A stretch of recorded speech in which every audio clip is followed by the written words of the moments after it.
In my prayers this morning, when I was reflecting upon our 9 brothers and sisters who lost their lives, the last act before they lost their lives was to invite a stranger into their midst. To invite someone to pray with them, be with them, care for them, to welcome them in the name of God. We can follow their example. We can draw more and more people into our community. A community of learning to do things differently. Having been a law enforcement officer and a professional athlete, guns are useless. Guns are instruments of hatred and pain.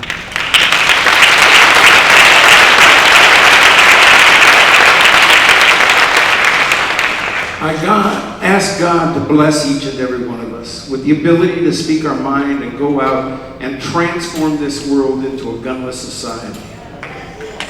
Be a place where none of my friends who were killed on the street, none of the boys I've ministered, none of the girls I've ministered to that were killed in gang warfare should be forgotten. We're called to love and bear one another's burdens. As these candles are extinguished, it'll be a symbol of the fact that those folks' physical life was extinguished, but that their holiness, the fact that they're angels in heaven with God at this moment, will never be extinguished. I bring greetings on behalf of our 70,000 people in 5.5 counties of Los Angeles. 147 churches, 44 schools. Each of them got a letter from me today asking them to be hands in healing, hands of hope, hands of transformation, to be a gift to the world around them. We will join all of you this Sunday in all of our churches praying that we make sense out of this atrocity. We have these wonderful people who've now been made martyrs. And Jesus smiles upon them and says, let us learn to do things differently.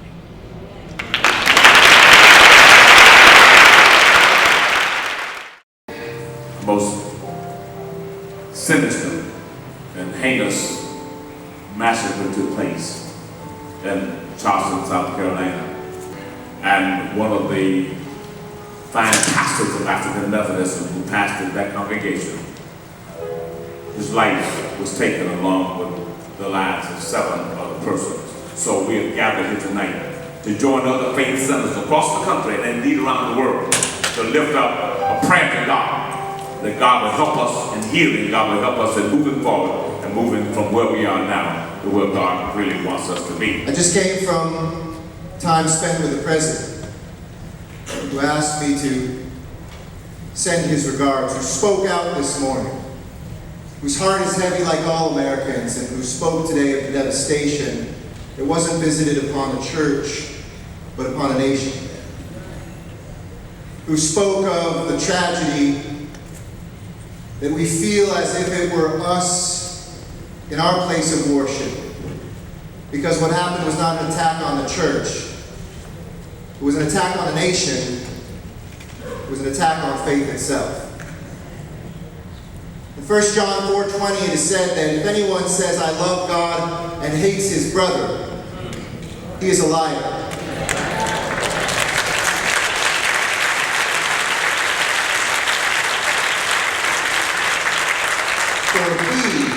For he who does not love his brother whom he sees cannot love God whom he has not seen.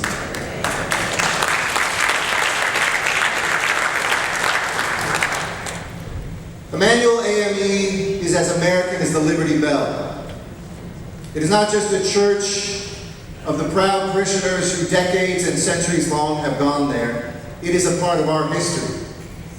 And that it was an attack on our history, who we are, what we believe in as people of faith, and what we believe in as Americans. Morris Brown, the founder of African A.M.E. Church. 1816, when that church was first built.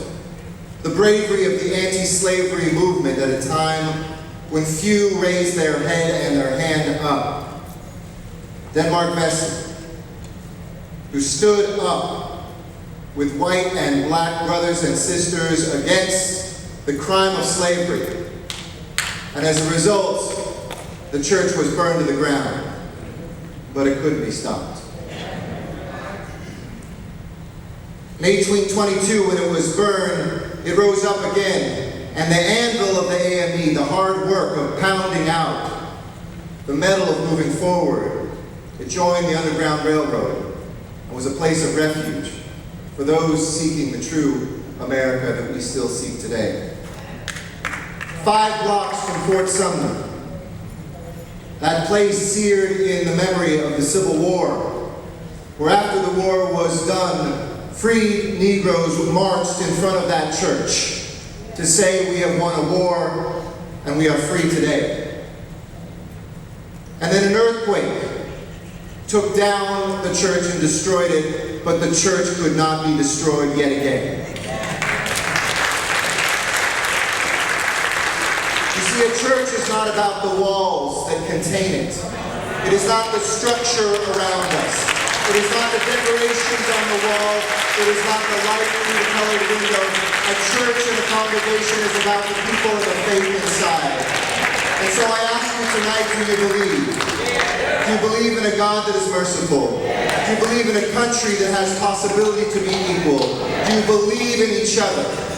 Because it was the old Jewish priests who once were taught that there are 3 relationships in this world that are holy.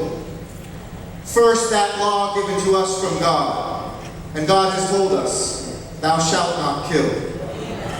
And last night, that law, that divine law, was violated. But the second relationship, the second piece of divinity, is our relationship back up to God. That of prayer. That which we feel here tonight. That which 9 individuals were engaged in last night, praying to their God when their lives were cut short.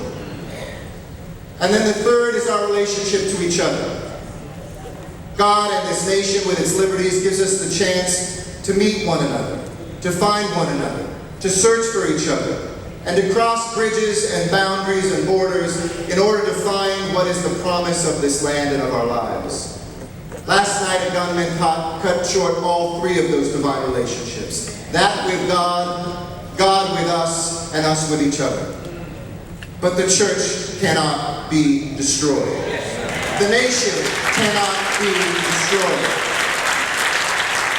A church which took Booker T. Washington and Martin Luther King and Roy Wilkins in is a piece of our history. Those pages have been written by those whose lives have been lost. And the irony of those who prayed before and lost their lives, again, their descendants last night were doing the same thing, praying in a place that we now thought was full of peace, but was not. President Obama said once again, innocent people were killed in part because someone who wanted to inflict harm had no trouble getting their hands on a gun. When will we say it is enough?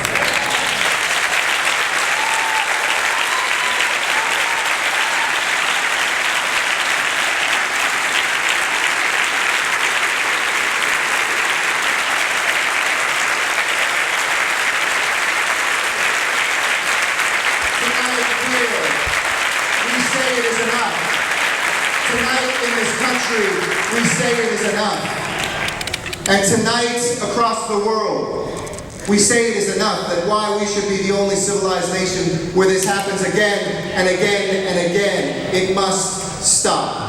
The candles that burn of the souls of those individuals burns bright in us, and fellowship cannot be forced. But today, somebody who sought to rip us apart has brought us together, and the church will never be destroyed. God bless.